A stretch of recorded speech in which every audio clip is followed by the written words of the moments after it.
All right, we are back with another whiteboard series video. I'm Dr. Stephen Cabral, board certified doctor of naturopathy, here today to teach you the #1 food sensitivity in the world.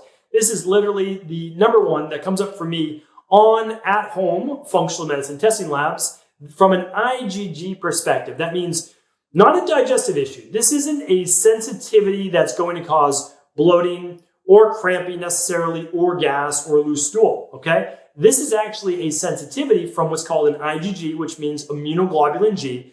From this perspective, what does it do? Well, it causes brain fog, and it would cause low mood, it would cause joint pain, inflammation, potential autoimmune issues, skin rashes, etc. And the reactions happen 24 to 72 hours later. That means a day or even 2 to 3 days after you eat the food, it could actually cause the headache, the joint pain, the inflammation, the whatever it might be. Again, everyone's different because what happens is a food sensitivity creates inflammation in your body. That inflammation always shows up as your weak point in your body.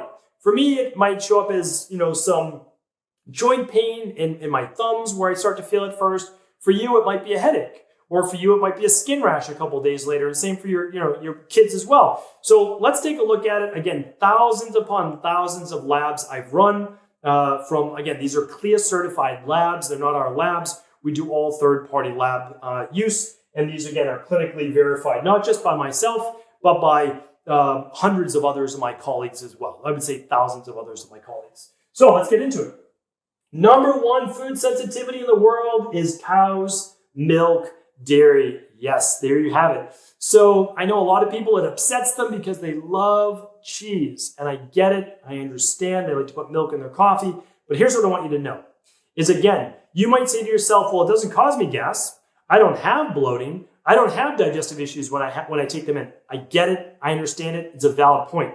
That's a digestive issue. That's not a food sensitivity. A food sensitivity is a reaction. It's not an allergy, which could be life-threatening, anaphylactic. This is a sensitivity, which means it causes inflammation. So this is the actual food sensitivity lab that we use right here. And the longer the black line, the more it says sensitivity. So if we look at this person's right here, we're just going to go over dairy. And let me erase that for a second. The protein molecules is what we're looking at. So again, we're not worried about lactose, right? So people say, well, I'm not lactose intolerant. I get it. You're not lactose intolerant. However, we're looking at the protein molecule. And 80% of all of the protein in milk is coming from casein. 20% is coming from whey. People are typically less sensitive to whey than they are casein. Casein is a hard to digest, not a great form of protein for most people. Here's casein. You see cheese, cow's milk, mozzarella, which is typically a little less because it's processed in a way to be less. And then here's whey. This person, highly sensitive to anything cow's milk. Mozzarella, whey, yogurt, you name it. They are way off the scale. I mean, way above a 3.54, which is kind of our cutoff. However, this is what I want to share with you. Again, I'm always coming from it from an unbiased, scientific, functional medicine perspective. I believe that functional medicine testing at home labs has the power to transform your health. No doubt about it. You're in both mind and body. Because when you look at this, you see goat's milk and sheep's yogurt are below this first marker, which means they are in the acceptable range. Now, why would that be? Why is cow's milk more of a sensitivity than sheep and goats? Well, the answer lies in what it is actually meant to do. You have to understand the protein molecules are much larger, harder to digest inside of cow's milk dairy. They help a calf, that's about 100 pounds or so, go to 500 pounds, 600 pounds. They allow for massive growth.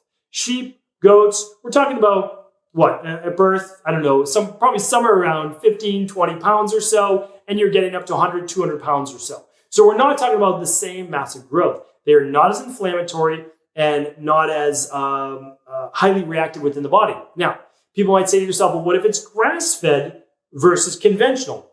Good question. So that means grass-fed milk in general or cheese is much less inflammatory.